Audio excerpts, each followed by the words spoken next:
Salut à tous et bienvenue dans une nouvelle vidéo de Minute Manga. Aujourd'hui, je vais parler de religion spirituelle en évoquant les kami, qui sont les divinités japonaises. Les kami, aussi connus sous le nom de kami no kaze, est employé pour désigner les divinités célestes. Cependant, je ne vais pas parler de toutes les divinités, mais au moins des plus importantes. Allez, à cette blabla, je vous lance ce générique et je vous retrouve après.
Les dieux créateurs Izanagi et Izanami.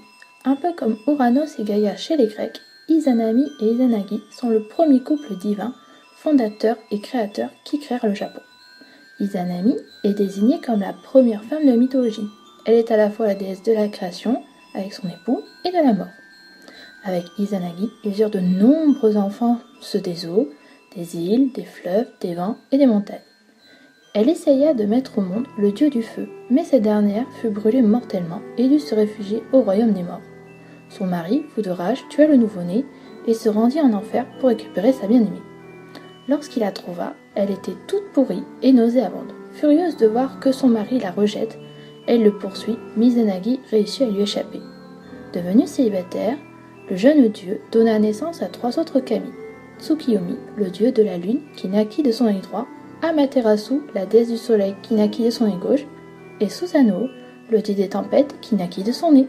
Parmi tant de divinités, c'est la déesse du soleil Amaterasu qui domine la mythologie établie. Elle est adorée non pas en tant qu'astre, mais en tant que divinité spirituelle et ancêtre de la famille impériale. Le peuple japonais adresse aussi sa vénération au soleil qui lui apporte la chaleur et la récolte, et le matin en se levant, il le salue en frappant des mains. Le temple principal d'Amaterasu se trouve à Ise.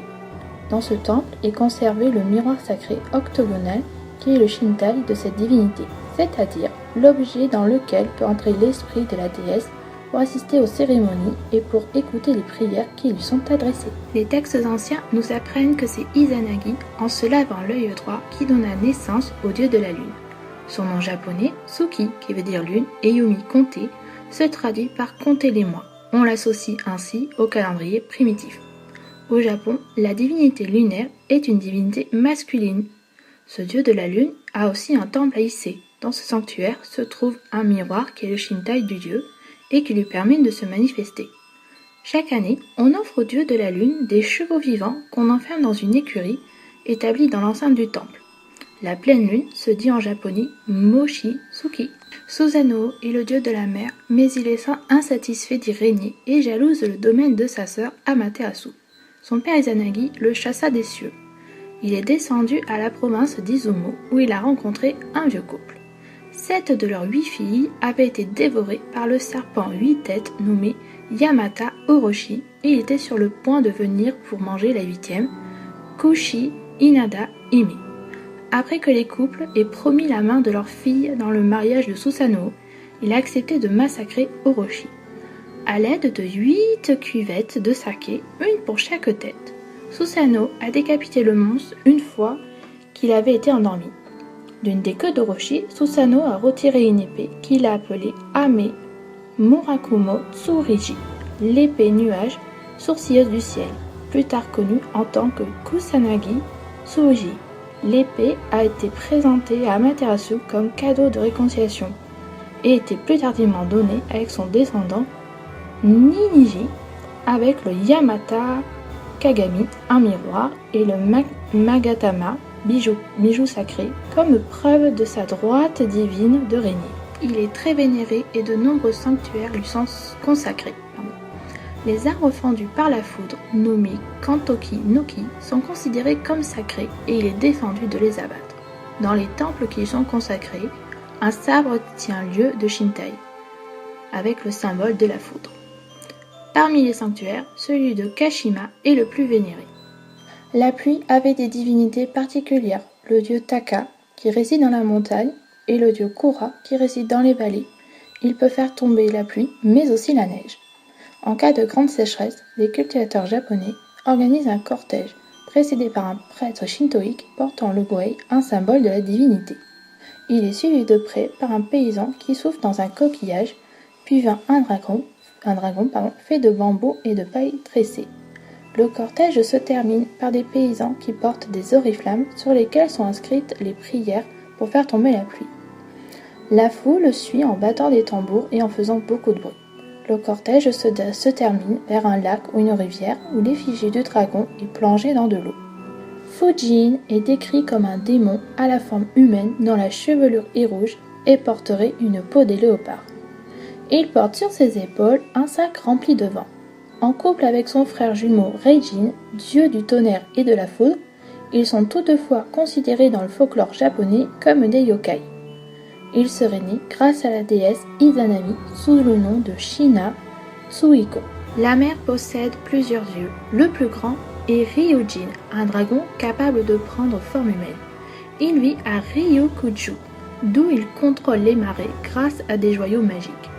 Les tortues marines, les poissons et les méduses sont souvent décrites comme étant ses serviteurs. Reijin est le père de la magnifique déesse Otohime qui épousa le prince chasseur Uri. Le premier empereur du Japon, Jimmu, était présenté comme le petit-fils d'Otohime et Uri. Dieu Ryujin est considéré alors comme l'un des ancêtres de la dynastie impériale japonaise.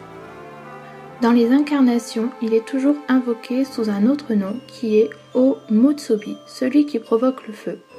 Comme il passe pour protéger contre le feu, son temple est l'objet de pèlerinages très nombreux, d'où l'on rapporte des amulettes portant l'image d'un sanglier. À Tokyo, au Nouvel An, les fidèles se rendent au temple de Gion pour recevoir des mains des prêtres du feu pur, obtenus en frottant des morceaux de bois de hinoki ou en frappant une pierre dure avec un morceau d'acier, qu'ils transportent avec soin jusque chez eux pour allumer le feu de leur foyer, ce qui les protégera en fait durant toute l'année. Inari est étroitement lié à la déesse de la nourriture, mais son culte est beaucoup plus répandu, et ses temples aux multiples torii rouges sont peut-être les sanctuaires les plus nombreux au Japon. Dans la croyance populaire, le dieu Inari est représenté sous la forme d'un vieillard barbu, se tenant sur un sac de riz et flanqué de 2 renards qui sont ses messagers.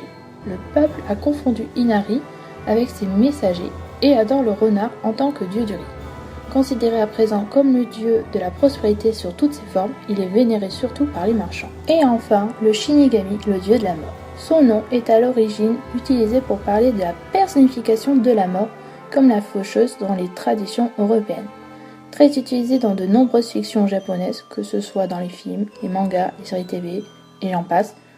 On ne peut cependant pas le rapprocher par rapport à son rôle comme Izanami ou Hadès, qui eux sont véritablement des dieux. Voilà, donc j'en ai fini avec les kami. Alors j'ai pas parlé de vraiment tous les kami, parce qu'il y en a vraiment beaucoup.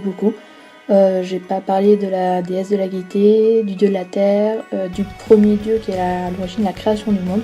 Il y en a vraiment beaucoup. Après, si vous voulez savoir de qui il s'agit, vous tapez kami sur internet et puis vous allez trouver, je crois le premier c'est Wikipédia, beaucoup de blogs, et après peut-être des sites officiels, donc voilà, c'était la petite info dure. Donc je vous souhaite à tous et à toutes une agréable fin de journée, parce que moi là je vais partir pour faire autre chose. Et je vous dis à bientôt pour une prochaine Minute Manga. N'oubliez pas d'aller liker la page, de me suivre sur Twitter, je mets quelquefois des informations, ça m'arrive de temps en temps. Et surtout n'hésitez pas à m'envoyer par message privé vos derniers découvertes, soit manga ou animé. Je prendrai du temps pour les lire ou les regarder et après je ferai un épisode spécial là-dessus. Voilà, bonne journée à tous. Bisous!